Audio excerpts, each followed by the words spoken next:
Hello, I'm Kobold. And I'm Bomat. And welcome to Inventor's Fair.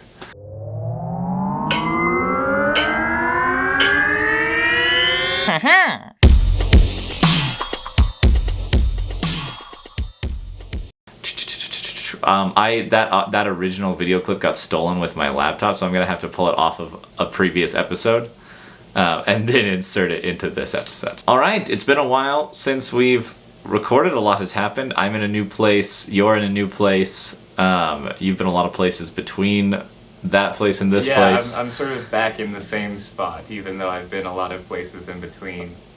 In a new room, though. Yeah, there you go. So yeah, we're recording again. Hopefully we'll record some more episodes.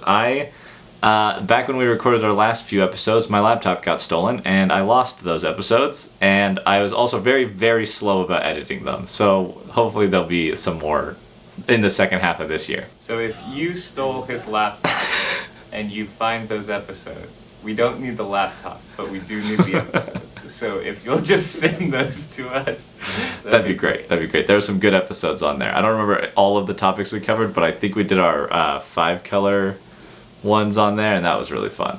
We might have to revisit that one. That one was really fun. Yeah, for sure. All right, so what have you been playing this week, Bomat? So after MagicCon Las Vegas that we both went to, I had a lot of cards that I ended up with that I was excited about building around, and then you sent over the 32 challenge, which is a deck for all of the color combinations, and so that got me working on kind of filling out some of those slots that I had legendary creatures I was excited about. I think the one that I am the most excited about is Gilgamesh from Final Fantasy. He's mono red, and when he enters, you look at the top 6 and you can put any equipment from the top onto the battlefield and then equip one, and then whenever he attacks you can do the same thing. And so the deck is literally, there's 55 equipment in it, and then there's 45 other cards, and most of those are lands. And so the goal is just to get to the point where you can cast him and then try to keep him alive and keep, getting 3 or 4 equipment off the top of your deck every turn. So that's been pretty fun. I've only been able to play it one-on-one, and it's really it's very powerful for one-on-one because it's an aggressive strategy. Whereas if I have to split that damage up, it's probably not quite as good in a normal pot. But it's pretty fun, and it's fun to get a lot of use out of some of my favorite equipment that I haven't used since I took apart. I had a Knights deck that was with Sir Gwyn, and since I took that apart, I had a lot of good equipment that didn't really have a home, so now it does. Nice. Yeah, I played against it yesterday over Spell Table, and it was pretty good. I played my Mardu Warriors, and I was able to just barely, I think I survived on one. I had one, if you'd hit me with one more commander damage, I would have died. Yes, yeah, one more power. Yeah, on you my swung commander. You swung 420 commander damage, which was crazy. But then I was able to swing in with like exactly lethal the next turn, which was pretty intense. I did choose that deck because you had mentioned how strong that deck was, and it worked out. But it was pretty crazy. Just watch equipment after equipment pile up onto Gilgamesh. What have you been playing? My newest deck is the Miracle Worker Precon from Duskmorn, Aminatou the Veil Piercer, which you've played against a few times this week. That deck is really fun. I like enchantments, but I didn't have an Esper deck. I got this one to fill that spot in like the 32 deck challenge. I don't know if I'll actually get to all 32 decks, but this I bought specifically because my only other Esper deck I've had, the Sin Triplets deck, I took apart a long time ago because it wasn't very fun. And nobody liked playing against it, so I got this Esper enchantment deck, and I've really been enjoying it. It's been really fun. The miracle and manipulating the top of card of your library, it's very cool. Yeah, it's been really fun. It's been really interesting to see it work. It's got so many interesting synergies that I wouldn't have thought about with the way that your enchantments interact. And there's a creature in there that deals damage equal to the difference in mana cost between what you cast and how much you cast it for, which is a crazy card that, since I hadn't looked at it before, I had never seen that. And I thought that was a great design space and very fun in that deck where you're discounting everything that you're playing. And it killed me, so that was also a plus. Yeah, copying that was a big deal. It's also cool because it doesn't discount enchantments itself. It discounts horrors, demons, and nightmares, but it cares about all discounted spells, which is really cool. It's a cool card. I'm excited to look into it. more for other stuff. Yeah, so that's most of what I've been playing, is that deck, and then Arena a lot. I haven't played Standard much recently, but I have been looking at it. I've got a Jeskai Tokens deck that I really like that's all built around Thousand Moon Smithy, and that one's really fun, and I've been thinking about revamping it because a lot of the Brothers Wars cards I was using in that deck have rotated out. Yeah, or they're going to rotate out. Yes, yeah, they're going to rotate out, yeah.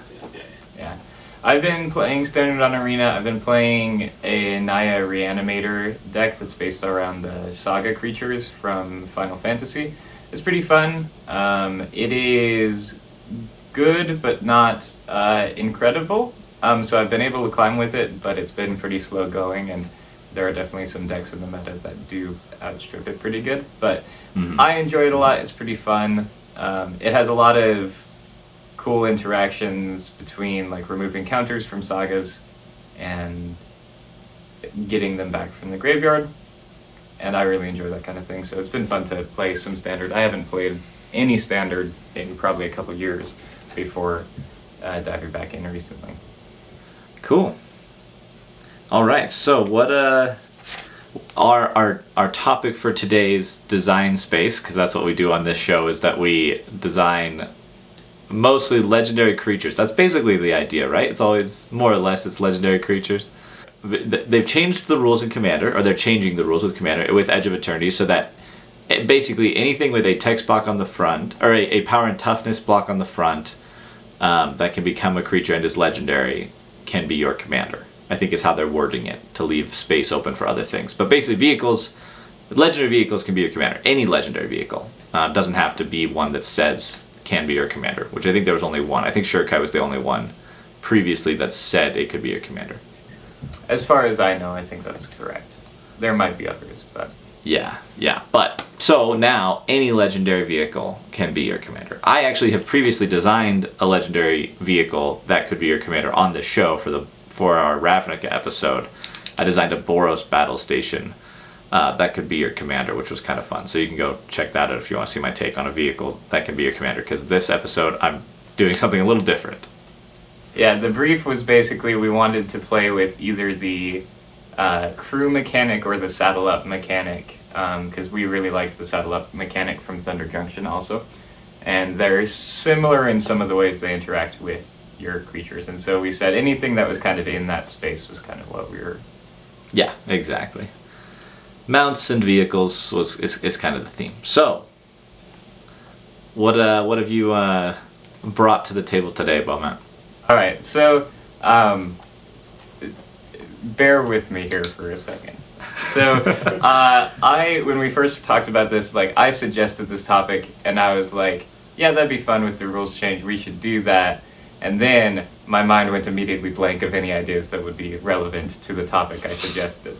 And so I've been spending the last week like trying to come up with something after having suggested the topic. Usually if I suggest something, it's because I have an idea for it. But as I was working through some of my ideas, I settled on one that I think is interesting, but I might need some help with the wording and getting it to work. So the idea is, this would probably be like, because Kamigawa had all of those interesting vehicles, and because they have a lot of ties to the spirits and like the like mythos and legends of Kamigawa, I thought it would be cool if there was a vehicle, a legendary vehicle, that allowed your vehicles to be crewed by equipment. So it's like the vehicles the idea would be equal to either its mana cost or its equip cost. You could probably its mana cost.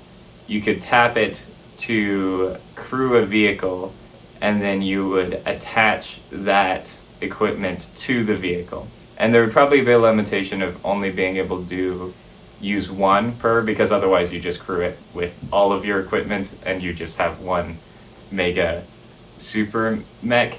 But the idea would be like this is a haunted basically is haunted by magical items, and so they come alive when they come in contact with them, and then can use them to beat your opponents to death. So it would be a vehicle equipment commander. I was thinking it could be like red-black because of the like ghost and like spirit aspect of it, and maybe there's something to tie in with that. But I think that's kind of the space that I'm living in for the idea for this commander. Okay, so here's the templating that I'm thinking of when I think of this is either you've got crew tap artifacts with mana value equal to its crew cost or whatever, and then like equip one of the equipments that has crewed this vehicle to this vehicle, right? Or you have it as this. You could template it something to the effect of this vehicle is not a creature unless it is equipped, and then you can just pay the equip cost to attach them to the vehicle, and then it becomes a creature. That feels like a smooth way to do it. But then you could have a stipulation that's like, whenever an equipment becomes attached to this vehicle, unequip all other equipments to attach or something like that. If you want to keep it to like, you know, if you are trying to limit the. So the issue with that is it would have to say something like equip non-creature vehicle or something like that, because it's not a creature, and so you can't equip things to it usually. Oh, you know, that's an interesting point, because equipment can't attach to a vehicle. And that's kind of the reason I want to build in this space, is because I think it's fun to attach equipment to vehicles. But because you can do that after they're crewed. But you don't want to pay for an equip cost and then have it come off when it stops being a creature. And so I thought it would be fun to design a commander that got around that. And it could be as simple as just equipment can be attached to non-creature vehicles, and it could just say that, and that could be like the whole. That's interesting, because then you have the status changing ability on the vehicle where like equipment can be attached to non-creature vehicles, because that gets around the falling off and the targeting problem, right? It just gives them permission to be on there. That's cool. So then are you thinking of tapping equipment to crew it, or are you just thinking of like it's not a creature unless it's equipped? The original idea was to tap equipment to crew the vehicle. Yeah. Mm-hmm. Yeah. Cool. So it's crew. It would have to say like crew, and then it would say tap. Does it have like, then is it power and toughness dependent on like the equipment that crews it, or is it like, because you're eventually trying to get that equipment attached to. So I think maybe vehicle, right? You tap X untapped artifacts, and so it doesn't care necessarily in that part of it, to equip target, to equip one of your equipment that has the equip cost equal to the number of artifacts. So you tap X untapped artifacts where X is its regular equip cost, and so then that goes on. So you can even tap the vehicle to do it, but then the vehicle's tapped and you can't attack with it. Right. So it can be any artifact. You're tapping X untapped artifacts to pay a crew cost that then puts it onto this vehicle. The wording on that feels funny because you're saying crew, tap X artifacts, where X is the equip cost of a equipment you control, attach that equipment to this vehicle, it becomes a creature. That's not horrible. Yeah. That's not horrible. Yeah.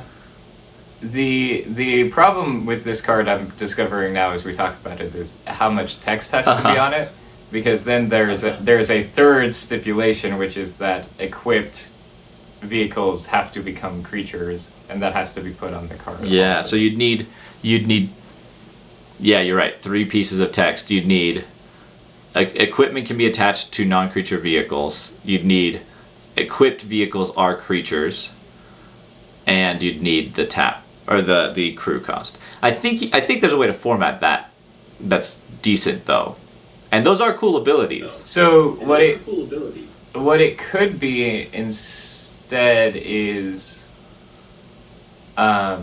artifacts, you could put some of them in the same ability, is all I'm saying. Because you could put like artifacts, equipment you control has equip non-creature artifact. And so then you can only do it to ones that haven't been done before too. So that also balances it a little better. You can only. Oh yeah, because then it's already a creature. Mm-hmm. Well, but then you can just attach. But then you can just pay the normal cost. So yeah, so you'd say, equipment you control has equip non-creature artifact. Is it non-creature artifact? Non-creature vehicle. And then you just don't worry about the vehicle because nothing else has the ability. Non-creature vehicle. It would be so then the question is, do you need a crew cost on this vehicle because you're making a creature by equipping things? Are the first two abilities enough? Like, I think the commander wouldn't have a crew cost, a traditional crew cost. I think you can get rid of a crew cost. Yeah. You could add a line that's like, equipment costs of equipment you control could be paid through improvise, because then you can still tap artifacts to equip them. But I like that. I think that's really fun. That works. I worry about how much text we always. yeah. I think that would probably be okay. Yeah, so those are kind of like the abilities, right? Is like equipped vehicles you control are creatures. Equipment you control have equip to non-creature vehicle, and equip cost of equipment you control may be paid through improvise, or however you would word that. Can be tap. Yeah, basically. We'll pretend improvise works like that, because technically improvise. I know like it's not how improvise works. But for the purposes of understanding like, what the card does, it is what it's doing. Yeah, it feels cleaner to say right now, but it might not actually. Yeah, you probably couldn't put that on a real card. You may tap artifacts instead of paying generic mana into equip costs. Basically, I was thinking. So here's the other question about this is what are the stats of the creature of the vehicle? Because it's I like it being black-red. It could be Mardu too, but I think black-red feels better. I think black-red fits with the Kamigawa, like the Oni Cult Anvil black-red artifact spirit stuff. Like there's lots of that. And so if it could be like because in my head it's like a mech suit thing that gets like animated, and then it uses the equipment. And so something that's like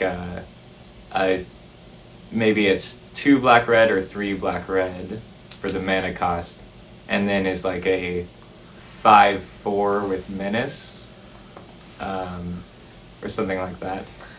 Or that's the area I'm thinking. What do you think? Yeah, I think that's good. I think honestly with this is like the ability is really good, but also equipment and vehicles, like you're playing them out and they're not doing anything until you can do something with them. So I think that like the 4 black-red might make sense, because then you have to get it out plus a bunch of other things in order for things to work. So like originally I was picturing this as like a Shurokai big like 6 cost mech kind of thing, but I think you're right that it may be that it doesn't need to be that expensive when you're having to pay a bunch of other costs.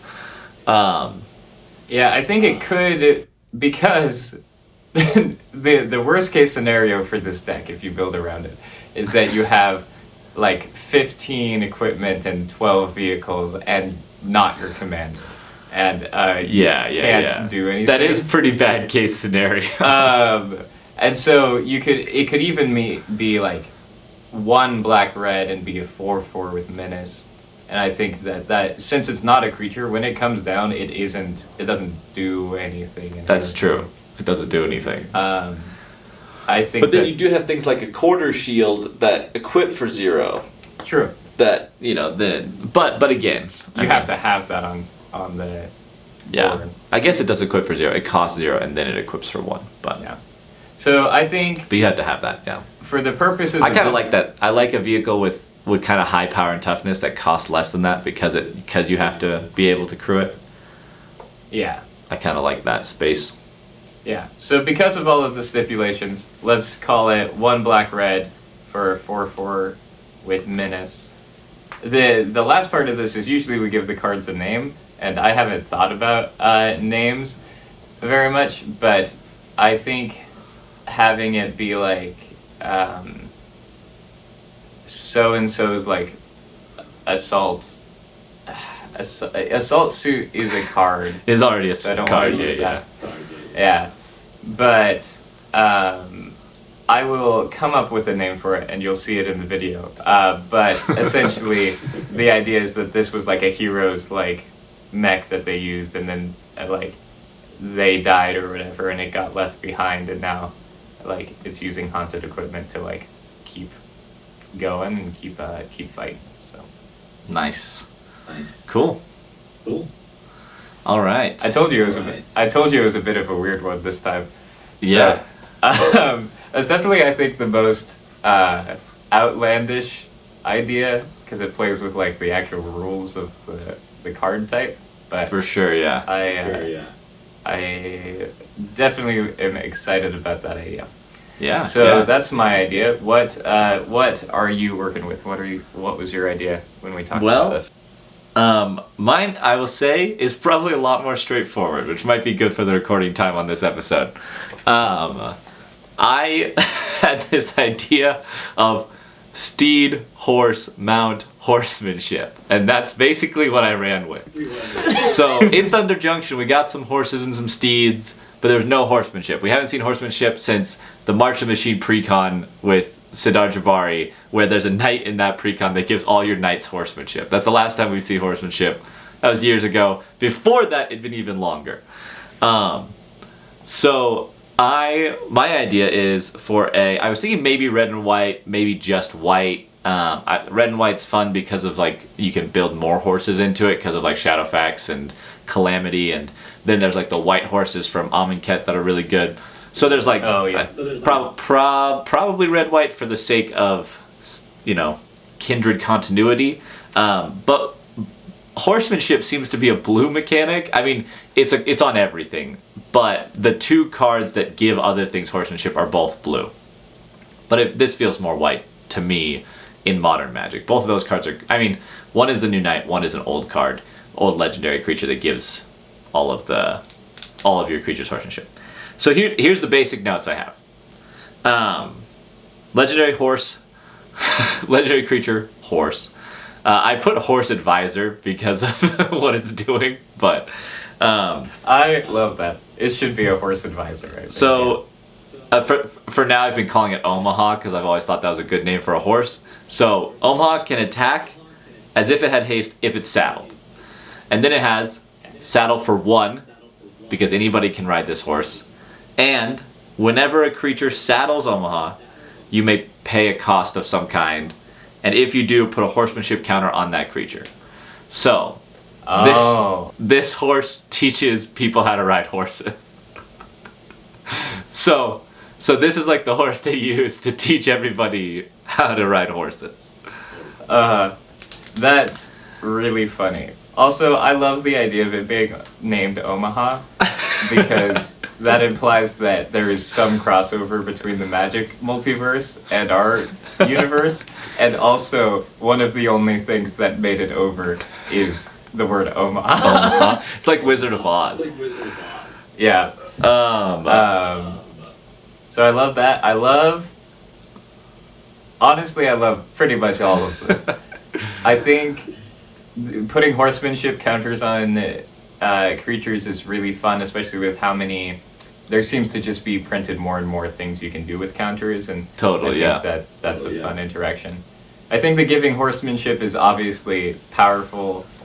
Yeah, but it is like giving things flying, but less targetable because Broken Wings doesn't hit things with horsemanship. Can you imagine? It would have to be like a different card. It would have to be like Well, a there are popple. ones. I was looking as I was doing research on this. I was looking at old removal spells from like Portal and stuff. There are ones that target and exclude specifically cards with horsemanship. There's one that's called like Earthquake that destroys all creatures except the ones with horsemanship. I don't know how the horses are avoiding the Earthquake, but it's not called Earthquake because that's a different card. But it's something like that. It deals like 4 damage to all creatures except creatures with horsemanship. Yeah, and then there's also ones that are like destroy creatures, target creatures with horsemanship or something like that, which is funny. So, But like those aren't around.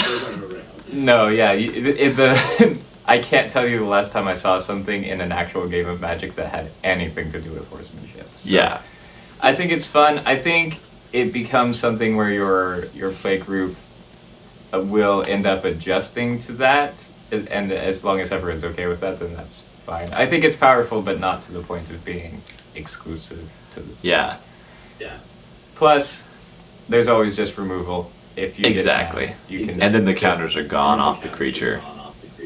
Yeah, or you can just make sure Omaha doesn't stay on the... Exactly. Yeah, I had Omaha as a 3/3 right now to like pay 4 and get a 3/3 that has this ability, which makes it boltable and blockable, and it doesn't have horsemanship, so Oh yeah, I guess it doesn't. because it's a And horse. I think that's good. And I think the only cost you have then is that Omaha has to attack, because Okay. then that feels pretty balanced Yeah, to the rest yeah. of it, and that means you're actually riding the horse. Like the Yeah. horse is actually going somewhere. If successfully riding the horse gives you horsemanship. That I like that. So it would be whenever Omaha attacks while saddled, the creature that saddled it, up to one creature that saddled it, put a horsemanship counter on up to one creature that saddled it. Because the way saddle works is technically you could tap all your creatures. But then I can just say up to one creature that saddled it. Because that's the vibe I'm going for. I'm not trying to put horsemanship counters on all creatures at once. on a billion things, yeah. Yeah. I like that because then you're riding the horse, and if you successfully ride the horse, then you have horsemanship, and then in the future you can ride your own horse into battle. I love this. Go ahead. It is funny because this has nothing to do with horses, other than the fact it is a horse. Yeah. But building a deck with a bunch of horses that have horsemanship is pretty funny. That is really funny. I love the implication that anybody could ride this horse.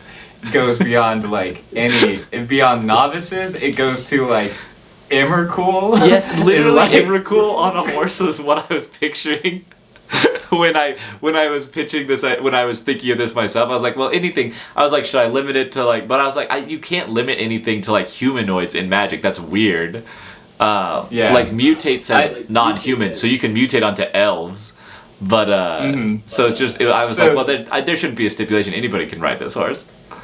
There's just so many lore things that I love about like this horse that goes around like teaching people how to ride horses, because it goes from like the normal things and like these humans and all of these legendary humans from all over and elves and stuff to like Squee is like riding a horse now.